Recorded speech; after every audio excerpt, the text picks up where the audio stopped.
In 2015, Mel and Jeff Schmuck bought this house. That's Mel's twin sister, Mary. Mel and Jeff are off doing their other passion, which is Volkswagen stuff. Car stuff. Yeah, car stuff. And at that time, they decided to move Mel's small bakery business into the house. So all of the treats in the glass cabinet there are made by Mel right here in the bottom of the shoe, as well as the cake pops and the pretty sweet chocolate Halloween lollipops there. And then, as we were just discussing, we have the Beck's ice cream as well, which he's a local ice cream maker. Nice. So now we're going to head outside because we got to go outside to go inside. All right. Thank you.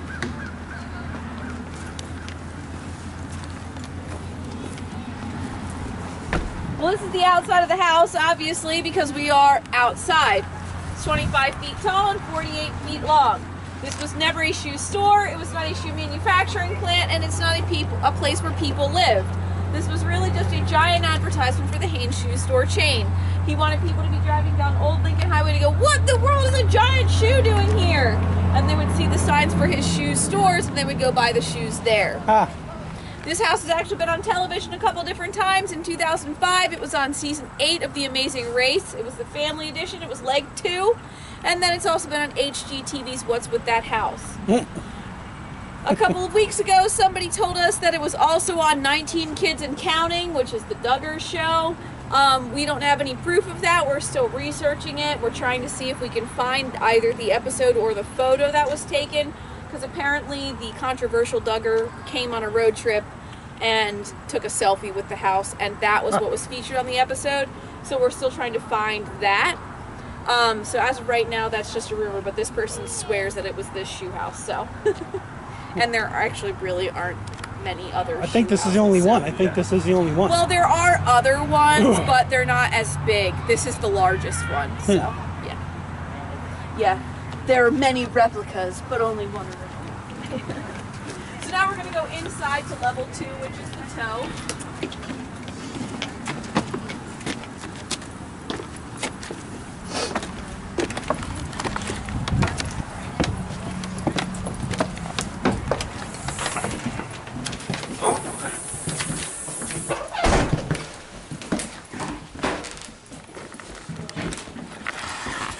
Hey guys, I know the furniture seems really comfortable. We actually have to stand because the furniture is super duper old, and we don't want to ruin it. Okay? Yeah, the furniture is older than like all of us, and we adults are super old. So imagine how old that makes the furniture. So before I actually start telling you about the house itself, I'm going to give you guys a little bit of history. Mahlon Nathaniel Hanes was born as John Morrison Hanes. But when his father passed away, his mother legally changed his name to Mahlon Nathaniel. That was his father's name. When he was in his early 30s, he was engaged to be married, but that engagement fell through, so he decided he was going to move to Washington, D.C., where his mother lived and owned a department store. He figured he could just work under her for a little while, earn some money, and then he could start his own business venture. Well, if you can believe this, kids, he did not have a car. He had a bicycle, yeah. So he hopped on his bike and started pedaling from Old Washington, Ohio toward Washington, D.C. And if you don't know how far that is, it's about 14 hours in the car. I was going to say, So about 14 hours in the car, now try to do that on a bicycle through the mountains in Pittsburgh. It's pretty crazy, huh? Well, that's what he tried to do. But 260 miles into that journey in York, Pennsylvania, his bike broke. So now he's got no job, no money, no bike, and no woman. Well, what's a man gonna do? Well, guess what? He still had the engagement ring. So he hawked it, which means he sold it. And he took that money and he so he took the ring and he sold it. He got that money and he went and bought his first 10 pairs of shoes from the Hanover Shoe Company. He went to market and sold those for a profit. A profit means that you make more money than you spend. Okay? So he made a profit on the first 10 pairs of shoes, so he went back the next week with 12 pairs. Same thing. That pattern continued, and that's how he became the Shoe Wizard. The Shoe Wizard was his self-proclaimed nickname. If you take a look at every window in this house, you're going to see that stained glass work boot. The work boot was his top selling shoe, and he actually took one of those work boots to an architect and said, build me this. An architect is the person who draws the pictures of the house, and then the construction workers take that picture and build it. Okay? So that's how we ended up with the giant work boot shaped shoe here in York. He wanted it here because this is where he ended up, and this is where his company got to start. So like I said outside, this was not a shoe manufacturing plant nor a shoe store nor a place where people lived, but he didn't want it to go unused. So he wrote to some local mayors and asked if there was any elderly couples who couldn't afford a vacation. They could stay here for a weekend, all expenses paid, and get a free pair of shoes. Then he opened it up to his entire company, to his employees and their families, for any newlywed couples who couldn't otherwise afford a honeymoon. Do you know what a honeymoon is? Great. A honeymoon, and then they could take their honeymoon here in the house, and it was, again, all expenses paid. There was a live-in maid and a live-in chauffeur, and then the maid would cook breakfast and lunch here in the house, and then the chauffeur would take them out to a department store where they would get a brand new outfit, then they would go to a nice restaurant for a fancy dinner, and of course they would also receive a free pair of shoes. And what do you do when you get something for free, especially a vacation? Well, you tell people about it. So not only was he giving back to the community where he got a start and made his life, but he was using it for word-of-mouth advertising. Guy was a marketing genius. I'm going to keep saying that through the whole tour, so sorry in advance for the redundancy, but he really was. You know what a chauffeur is? Chauffeur is a person who drives you places. Okay? Pretty much. So this room here, like I said, is level 2. This is the couple suite, so this is the living room where the couples would have hung out and spent their time. Anything missing from this room? No heat that I see. You had no TV. That's because they didn't have TV yet. So there's no TV, no phones, no tablets, no internet, no Wi-Fi. Do you think you'd want to live in a time like that? No, you'd be probably pretty bored, wouldn't you? Yeah, me too. It's fine. I'm on my phone all the time. I'd be on my phone right now. That's actually a lie. I'm building my costume, my Halloween costume. But if I weren't building my Halloween costume and I weren't doing this, I'd be on my phone probably. So they have this radio. Yeah, they had radio, magazines, books, and each other. Yeah. So in here's where they would have hung out, and then in here's where they would have slept. Bathroom tile, original so far as we know. It's in the latest style of the 1950s with that green and black there. In the cabinet, some unconventional ways that he used for advertising. There's pencils, a necktie, and some fans. You could say that Mr. Haynes was a real big fan of fans. You get it? You get it? You get it? Cool. Thanks. You can tell me if my jokes stink. Get it? It's a shoe pun. No? It's okay. So the fans he would hand out at local churches in the summertime, because guess what else they didn't have back then?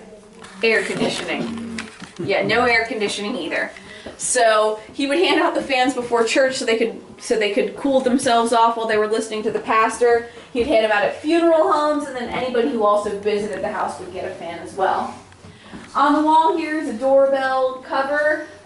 This is from the 1940s. This doorbell cover is not original to the house, but the purpose it serves is original to the house. Why do you think this is here? Do you know what this might be here for? Bring the chauffeur or the maid. Oh, you're giving it away. You're not a I'm kid. sorry. I'm sorry. That's okay. I will do that again. Yeah, it's to ring the chauffeur and the maid. They actually just hooked this back up. This used to just be exposed wire, which we had a picture covering. And then they found this because they didn't want to just put any old doorbell up there. They wanted it to be original to the time period. So they were like, well, let's just see if we hook this wire in here and see what happens. I don't know if she knows about this. You hear that? It still works. So they would be like, give me my breakfast! Just kidding, I hope they said please. But yeah, so the original buzzer system from the house still works, which is pretty cool. So this actually goes to the maid's room. There wasn't one to the chauffeur's room. And you'll see why when we get there, because we're going there next. We're going to skip level 3. We're going to go straight to level 4. 3 we'll do last. So watch your heads when we're in there, especially you. You couldn't even hardly stand in the carport. The room under the laces has a very dramatic slope in the ceiling, so just to forewarn you, inevitably people hit their heads anyway, but you know, just thought I'd throw it out there. It's like a brownie. Watch your head, Jensen. Probably brownie camera, Make yeah. sure you take a look at the portrait on the wall as well as the hand-painted portrait in the stained glass window. And then the photograph behind me on the wall of Mr. Haynes standing on his yacht. Do you know what a yacht is? It's a big boat for rich people. Okay? So, like I said, marketing genius. If the man could put his name or his face on it, you better believe that he did. And that even included his yacht, which was called Sanaya, which is Haynes spelled backwards.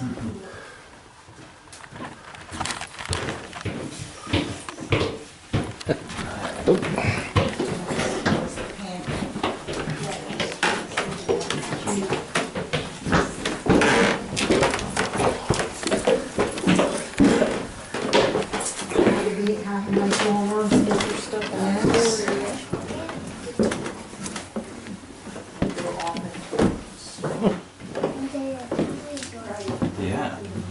Do you want to go look at that? So if you take a look inside that plexiglass window, you can see how the house was constructed. It's made of pine wood, metal lath, and stucco. Do you have a pocket watch it? That's awesome. I just noticed. I'm a collector, so I have a lot of The expert. Well, not the expert, but I have a lot of it. It's not old. It's only about 40 years old, but it's good quality. It's older than me. The real old ones I keep at home. What's the outside, concrete? Stucco, so yeah, concrete. However they make stucco. So this would have been the chauffeur's room, unless of course there was a second couple staying here, which is why there's no buzzer connected to this room, because if So they this would have been my room. Yeah. except his chauffeur that was in the house was a woman. He had a female staff, so sort of, but not really. But yeah, so here's a picture of one of the couples that stayed here. As you can see, not the bed that was originally in the room. I get asked semi-frequently, why would he force them to sleep with their heads at the sloped end in a twin-size bed? He didn't. It was a full-size bed with the headboard at this end, because you can see the window. So don't worry, Mr. Haynes was not that mean of a guy. He actually lived through the Great Depression. But he didn't lose any money because all of his money was in property and not in the market. He owned property all over South Central York County. That house right over there was his house with his second wife, the brownstone one there. That's what the house we were talking about, those people that just left, that's their house now. And then Haynes Acres, Haynes Road, that's all like it's developed now, but that was his land. His first house is out there as well. The only thing that's being used as it was originally intended, the way he was using it, is his Boy Scout camp out by the Accomack Inn. He had a Boy Scout camp. It was called the Wizard Safari Ranch.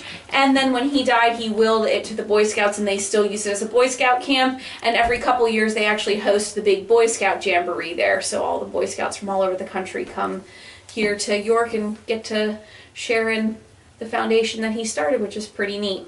Is that a real buffalo? It's not buffalo, it's bison. Oh, close. Yeah, close. He had land in South Dakota as well where he had a bison ranch. And so this spear on the wall here, he used to hunt the bison with, and then he would give the meat to families who couldn't afford to feed themselves. He had a great appreciation for Native American culture, and he was made an honorary chief of the Sioux tribe, but they called him Chief Flying Eagle.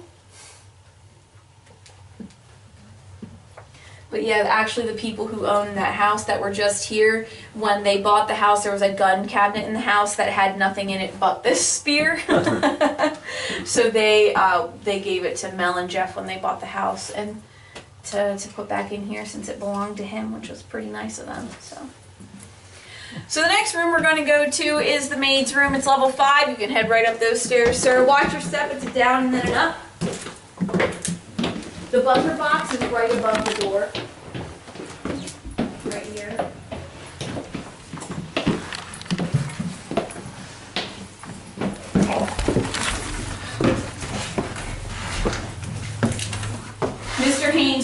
everything to charity when he passed away.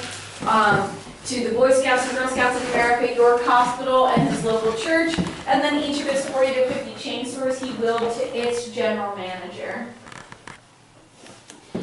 This would have been the maid's room. Like I said, there used to be a bed in here, but it's been removed because larger tour groups can't fit in here. The bathroom, the maid and the chauffeur would have shared. The mailbox in the window was the original mailbox to the house. So the mailbox that's out there is not, that's the real one. His granddaughter, Annie Haynes Keller, had that in storage and she gave it to Mel and Jeff when they bought the house. Where's the mailbox? In Right the here. window of the bathroom. To the bathroom. See, I just took a picture of it for you. Across from the bathroom, there's another portrait of Mr. Haynes, but it's actually not a portrait, it's a puzzle. And he would hand out those space puzzles to children. And then when they would solve it, there was an advertisement for his shoe stores on there. Before marketing was a multi-billion-dollar company and something you could study in college, Mr. Haynes knew the way to a parent's vault was through their children, because whose feet grow faster than a child's. Of note in here, some things that you're definitely going to want to see, sir. The pictures of his traveling shoe stores. One of his shoe stores that was in Maryland. The photograph of the dog house with his dog, Countess. She was a Great Dane. The list of contributors to the house. Some more fans. A family photo with his mom and sisters. And then the calendar. That's the doghouse.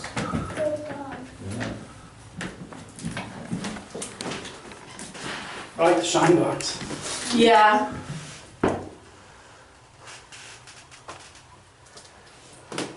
Right, the last place we're going to go is level 3. It's the kitchen that we skipped.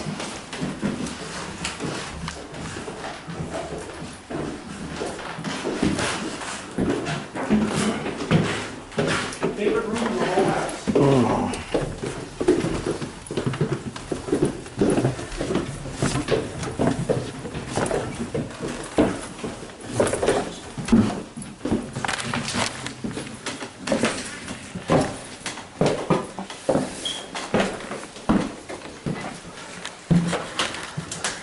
Oh, my refrigerator. So this is the room in the house with the most original stuff to it. The fridge, the stove, the sink, the cabinetry, as well as the custom-made table and heel-shaped bench are all original to the house. The bench used to have padding on it, but it's since deteriorated, hasn't been added back in yet. The maid would have cooked the meals right here in this very kitchen, and the couples would have sat at this table and enjoyed their meals. Just pretty neat to think about. And then in this photo, you can see what the bench used to look like with the padding on it.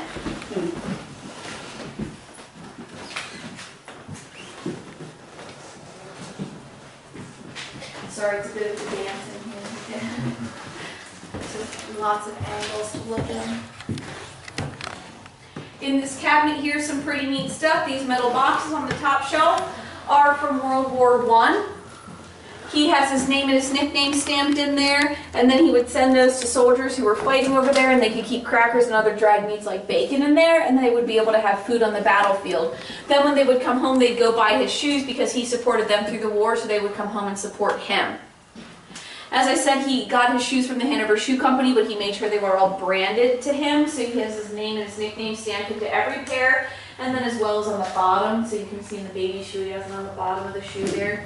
You gotta look pretty closely because it's very faded at this point. When was the last time the shoes were made with his name on them? Probably in the 50s or 60s. He died in 1962, and his sons were helping run the business. But I do know that he kind of slowed down after his first wife had passed away. But he, like I said, he willed the stores to their general managers. So whatever happened to the stores after he passed away kind of fades with his will, just because if they changed the name or if they sold it or if they went out of business, there's no, like, we don't have any record of that kind of stuff, so we don't know the exact year that he went completely out of business. But we do know that none of his stores are in existence today. Stores like Walmart and Kmart and your big conglomeration, the companies, they've kind of outran little shoe companies like this. When he was 75 years old, he was living in St. Petersburg, Florida. He played in a softball league there. He played in that from the ages of 75 to the age of 82. And during those 7 years, he scored 21 home runs. Each one of these dogs is representative of those home runs, as Pastor would carve him a new dog every time he hit a home run. He's a very health-conscious gentleman. He ran, he lifted weights in addition to playing softball. He was very anti-smoking in a time when people were not. They just didn't know. He would... I'm sorry? No, I'm sorry. Okay. He would pay children $1 and teenagers $5 if they would promise him in their lifetime that they would never smoke. In 1931, he had a 3/4 century party at his church, and that is everyone in York who turned 75 that year. Well, presumably everyone. They were all invited anyway. Does anybody have any questions for me? Any questions or anything else? No? Okay, well this concludes the tour then. If you guys don't have any questions, if you enjoyed what you heard today and you want to learn more about Mr. Haynes, we do have a book for sale about his life in the Carport gift shop, as well as the advice to newlywed couples that is in the first bedroom that we saw. We have copies for sale of that as well in the Carport gift shop. Please buy ice cream or some of the treats. We have sugar cakes, which are delicious, and if you're not from here, that's a traditional Pennsylvania Dutch treat that we have. It's Sunday, today's the last day of the week, so buy some treats, because if not, I have to eat them by myself, so help me. Okay. Thanks for coming out, guys. Thank you. Thanks, Uncle Joe, for bringing them out. You're welcome. All right, thank you. You're very welcome.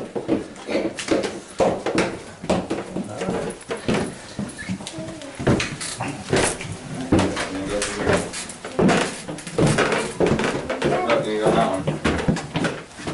There we go. It is, huh? You're leading the way, Jensen.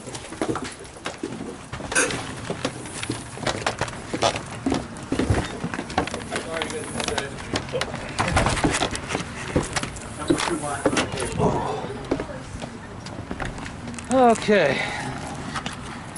Now, do we have time to make the museum? Yep.